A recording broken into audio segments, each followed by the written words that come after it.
Hey, what's up guys? Sean Nalewanyj here, SeanNal.com, bodytransformationtruth.com. Quick shout out to Chris, subscriber I just met at the gym who just moved here. Welcome to Victoria. This video here is actually just a bit of a quick rant slash a piece of basic advice for all of the beginners out there. You would think that this advice would be a fairly obvious point even if somebody was a novice lifter, but I'm personally in the gym 6 days a week and I see this over and over and over again, and so I just needed to make a quick video to address it. And all I wanted to point out is that if you can't use a full range of motion in proper form with a given weight and without the help of a spotter, then the weight is just too heavy for you, plain and simple. I see this all the time in the gym, someone loading up 2.5 or 3 plates on the bench press and then performing quarter reps while their spotter does half the work, or trying to go way too heavy on squats and only descending down about halfway, or grabbing a pair of 45-pound dumbbells and doing lateral raises using a ton of momentum. The list just goes on and on.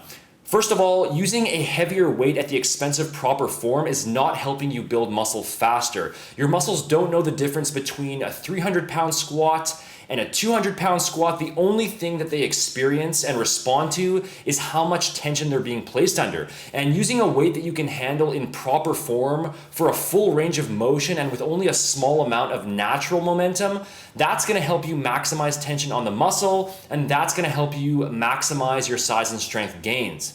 Secondly, going too heavy with poor form is gonna place your joints and your connective tissues under a lot more stress. Your chances for injury are gonna go way up. And the truth is that weightlifting injuries are very common, even among people who do use proper form. And if you do get injured, it's gonna throw your entire plan off track and possibly irreversibly, depending on how bad it is. Injury prevention should actually be treated as a primary factor in your program, even though it's something that a lot of people don't think too much about, because if you get injured, you can't train as effectively or you can't train at all. And thirdly, if you're doing it because you want to impress people at the gym or because you're trying to keep up with the people around you, you need to understand that, number one, people in the gym are really only concerned with what they're doing in their own workouts, and no one actually cares how much somebody else can lift. They're really just focused on themselves. And number two, if you are someone who, for example, loads up 10 plates on the leg press and then pumps out tiny quarter reps thinking that it looks impressive, you're actually having the opposite effect, because the people around you can clearly see that you aren't doing the exercise properly.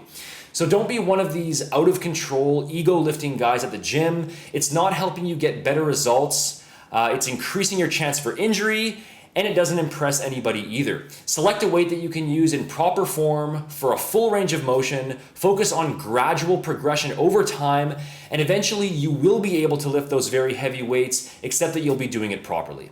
So thanks for watching this video. I hope you found these tips helpful. For more training advice along with science-based nutrition and supplementation advice to maximize your progress, make sure to head over to bodytransformationtruth.com and grab my complete body transformation blueprint system by clicking here or using the link in the description box below. If you enjoyed the video, make sure to hit the like button, leave a comment, and subscribe. And you can also check out my official blog over at SeanNal.com for all of my latest articles, tips, and other updates. Talk to you again soon.